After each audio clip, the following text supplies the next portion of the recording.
Baik, Assalamualaikum warahmatullahi wabarakatuh.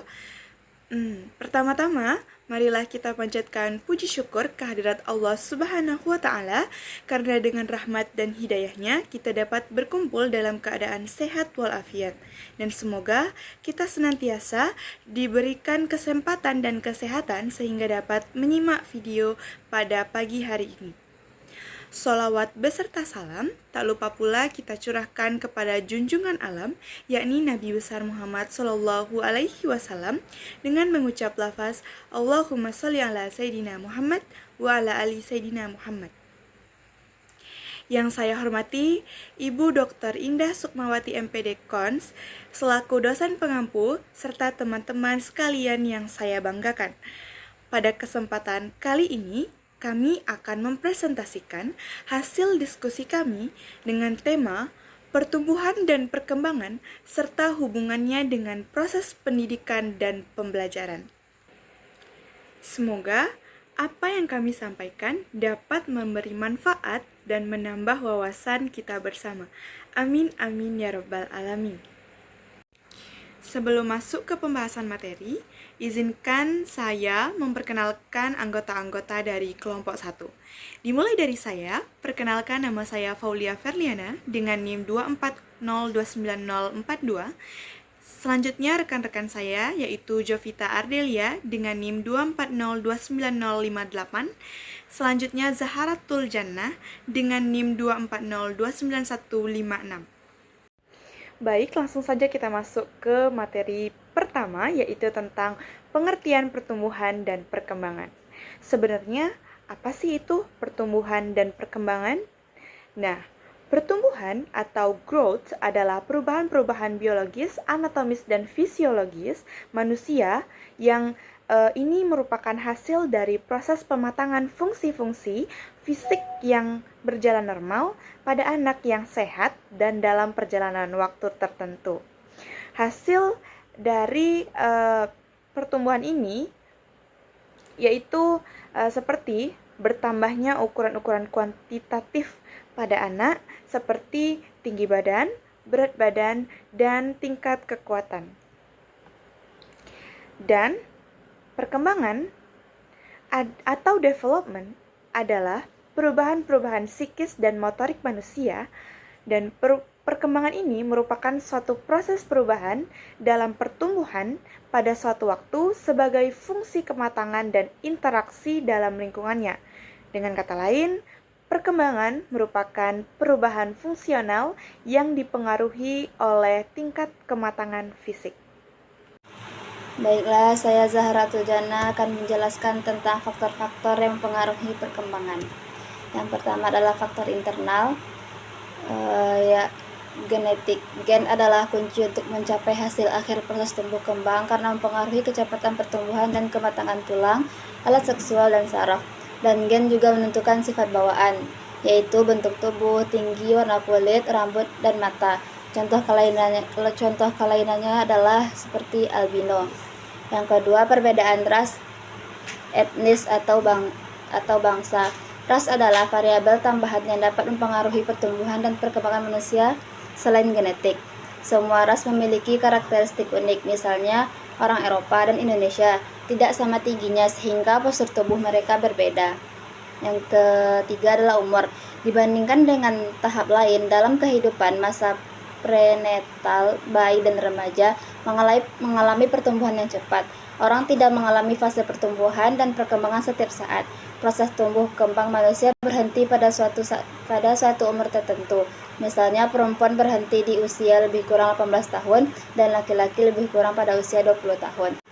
Selanjutnya, jenis kelamin. Anak perempuan tumbuh lebih cepat daripada anak laki-laki. Dari bayi sampai anak-anak, jadi tidak mengherankan jika anak perempuan lebih cepat berbicara dan berjalan daripada anak laki-laki. Namun, ketika tiba masa pubertas, anak laki-laki tumbuh lebih cepat daripada anak perempuan. Anak laki-laki biasanya memiliki gestur tubuh yang lebih tinggi daripada anak perempuan yang seumuran dengannya. Lalu, pengaruh hormon. Pengaruh hormon dimulai sejak masa prenatal, yaitu saat janin berumur 4 bulan, saat pertumbuhan yang cepat terjadi. Hormon pertumbuhan somatotropin yang diproduksi oleh kelenjar pituitari adalah hormon yang paling berpengaruh. Selain itu, kelenjar tiroid menghasilkan kelenjar tiroksin yang membantu metabolisme dan pertumbuhan gigi, tulang, dan otak. Dan hormon reproduksi yaitu perubahan fisik saat pubertas, payudara, jakun, kumis, dan lain-lain. Selanjutnya adalah faktor eksternal. Yang pertama adalah faktor prenatal, yaitu faktor sebelum lahir. Faktor ini berhubungan dengan kondisi ibu hamil dan lingkungan kandungan, yaitu gizi. Nutrisi ibu hamil dapat mempengaruhi berat lahir dan perkembangan. Yang kedua, mekanis. Posisi janin abnormal, kelainan bawaan. Yang ketiga, toksin, paparan obat, alkohol, radiasi, hambatan pertumbuhan janin. Yang keempat, kelainan endokrin, gangguan hormon ibu. Dan yang kelima, infeksi, cacat bawaan. Yang kedua ada faktor kelahiran, yaitu alat bantu persalinan, risiko cedera kepala atau otak. Yang kedua, kekurangan oksigen saat lahir dapat merupakan kerusakan otak, keterlambatan perkembangan. Yang ketiga, prematuritas, organ belum matang, rentan infeksi. Yang keempat, berat badan lahir rendah, yaitu kurang dari 2.500 gram, pertumbuhan terhambat. Yang terakhir, kondisi tali pusat, lilitan atau pendek, dapat gangguan suplai oksigen. Yang ketiga ada faktor pasca natal, yaitu setelah lahir.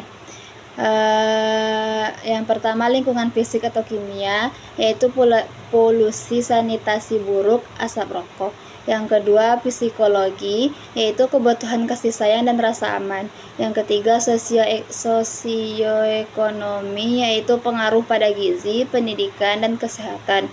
Dan yang keempat, pengasuhan, yaitu pola asuh, perhatian, dan komunikasi positif. Dan yang kelima, stimulasi, yaitu bermain, belajar interaksi sosial, perkembangan kognitif sosial. Saya Jevita Ardelia dengan NIM 240290058. Di sini saya akan menjelaskan mengenai hukum atau prinsip perkembangan. Yang pertama itu ada hukum Cephala-Caudal, yang mana hukum ini menyatakan bahwa pertumbuhan dan perkembangan fisik anak itu dimulai dari bagian kepala hingga menuju bagian kaki. Hal ini juga terlihat sejak masa prenatal atau kita masih di kandungan. Juga terbukti ketika kita bayi, kita bisa menggunakan mata dan mulut lebih cepat dibandingkan anggota gerak seperti tangan dan kaki. Yang kedua itu ada hukum proximo-distal, yang mana hukum ini menyatakan bahwa pertumbuhan dan perkembangan fisik anak mengarah dari bagian pusat ke bagian tepi. Bagian pusat di sini maknanya adalah alat-alat penting di dalam tubuh kita, seperti jantung, paru-paru, sistem pencernaan, dan lainnya. Nah, itu berkembang lebih matang, lebih awal dibandingkan bagian luar, dibandingkan bagian fisik, begitu. Yang ketiga itu ada hukum tempo perkembangan. Hukum ini menyatakan bahwa setiap anak itu memiliki pola perkembangan yang unik dan juga berbeda dengan anak lainnya. Maka orang tua tidak perlu khawatir jika dirasa anaknya itu berkembang dengan lambat gitu. Kemudian ada hukum masa peka. Nah, hukum masa peka ini tuh menyatakan bahwa ada masa penting di mana anak itu sangat mudah, lebih mudah menerima pengaruh, lebih mudah untuk dikembangkan